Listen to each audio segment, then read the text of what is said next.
career spanning 6 decades, William Lou Golden, the highly recognizable bearded baritone vocalist for the Oakridge Boys, has become one of the most legendary personalities in country and gospel music. But this son of an Alabama farmer had to work incessantly just to break into the music business. And when he hit superstardom, the shallow nature of the industry sent him on a search for deeper meaning, revealing his inner mountain man. She played tambourine with a silver jingle. How this iconic 5-time Grammy Award-winning singer persevered through life's most difficult chapters, and how his steadfast commitment to faith, family, and the arts paints the picture of his prolonged success. This is the Rural Americans.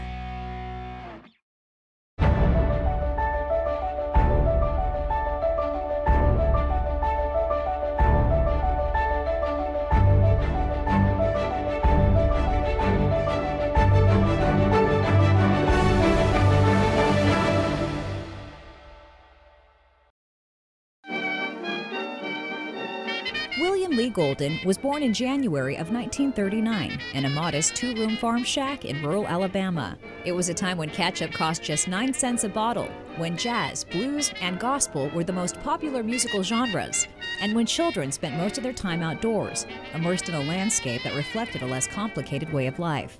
In his small town of Bruton, the timber industry was dominant. But at the thick forest edge, on farm ground cleared by his family, William's father made a living growing cotton and peanuts. We live as far south in Alabama as you can go, right on the Florida state line and out on the farm. I remember at the times before we had electricity, was those times that we had fireplaces and wood stoves to cook on, and it was like more of a simple life, maybe life on the prairie or whatever. Gratitude came uncommonly easy for his father, Luke Golden, who took great pride in being a second-generation food and fiber producer. His thankful disposition in life started early on, in the womb. My dad was a little man. He was the runt of the triplets. He was 3 babies, and he was the 3rd one born. It was Matthew, Mark, and Luke, and I'm the son of Luke. But he was the smallest of the triplets. And my grandmother, Golden, she was a small woman too. She was struggling to feed the babies because it was breastfeeding. And you've got 3 babies and you're a small woman. And again, it was before we had baby food and things, especially out in a rural area like that. So all 3 of the triplets wound up because of the lack of nutrition. They developed spinal meningitis. It took the first one and then the second. And my dad, they said that he turned blue. They thought he was going to die, but he come back out of it. He was always thankful for life, and he had a great appreciation for life and for all of the living people and things. And he passed that to us, to never look down on people that might be less fortunate. Although we were poor, but he said there's still people that are less fortunate than we are, and we don't ever look down on them. You never make fun of someone that is less fortunate or has any kind of afflictions or anything, because some people noticed he had a small little limp in his walk, but it was from his spinal meningitis. It was just my dad's walk to me. He was a farmer, and he started farming with 2 mules, right? Yeah. And then he got a tractor one day. How did that change things on the farm? I was young in the era of the mule farming. He had bought 80 acres of land. Then he farmed that with the mules, but then when he bought the other farm, one of the first things that he did was get a tractor. We had a tractor 4 or 5 years before we had a pickup truck, actually. We were poor, but that brings families closer together sometimes. His mother, Ruth Golden, came from a musical family and passed her love of Southern gospel down to her children. She strove to ensure that William, his younger brother Ronnie, and his sister Lynette were happy and healthy. It was not bitter cold there, but it would get down below freezing 2 or 3 times a year. And it's on cold nights, I remember that she would put these bricks or an old iron, you know, like a iron that you iron clothes with. You would set them by the fireplace and warm the irons to iron clothes and things. Sometimes she would maybe wrap one of them up in a towel or something and put it in there to warm the bed, to where when you got in, your feet would be warm. And, you know, but it was surviving Early in his life, the Golden family had no electricity or running water, but they did have a radio and a record player, and music served to bring the household together. William fell in love with the melodies, sparking his passion to learn to play, and his sister Lynette taught him how to harmonize. And my mother taught my sister how to play instruments, and we'd listen to the old battery radio. And I remember listening to the Grand Ole Opry on that battery radio, you know. And you would have to save the battery. You didn't burn the battery up during the week listening to stuff that didn't matter.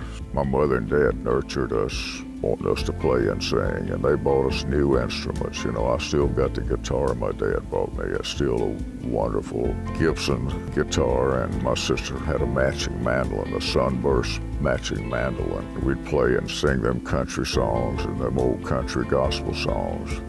We'd sing songs like Roy Acuff's Great Speckled Bird. Kitty Wells had a song called The Mansion Over the Hilltop, and Hank Williams had these I Saw the Light, these gospel songs, and we'd sing them duet harmonies. And you know, your harmonies are chords. You're hitting those chords with your voices, like your G chords, your C chord, and your D chords, your A chords, how you make the chords. Well, your voices are making those chords. So it helped in understanding all of that. It was easier for me to sing harmonies, and I could sing any of those harmonies because you're making chords. William and his older sister Lynette loved the roar of the crowd and would take the stage at any local event where they were asked to appear. When they weren't performing, they'd listen to and study the greats to hone their craft. The Statesmen, the Blackwood Brothers, and Jake Hess topped their list of early influences.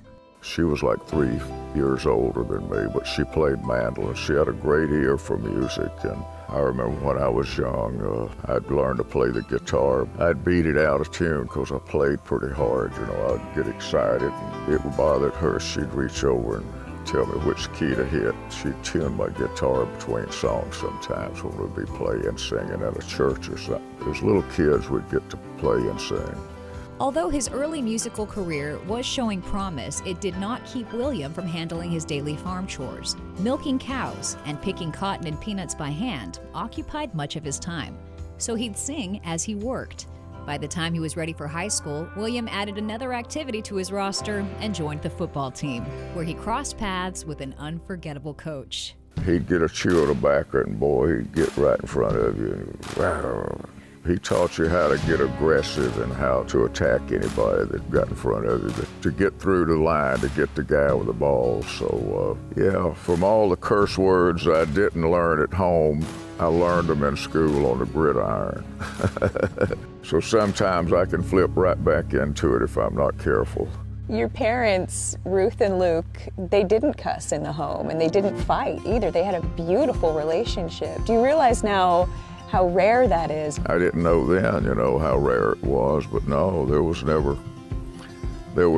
loud anger in our home from my mother or daddy, at each other especially.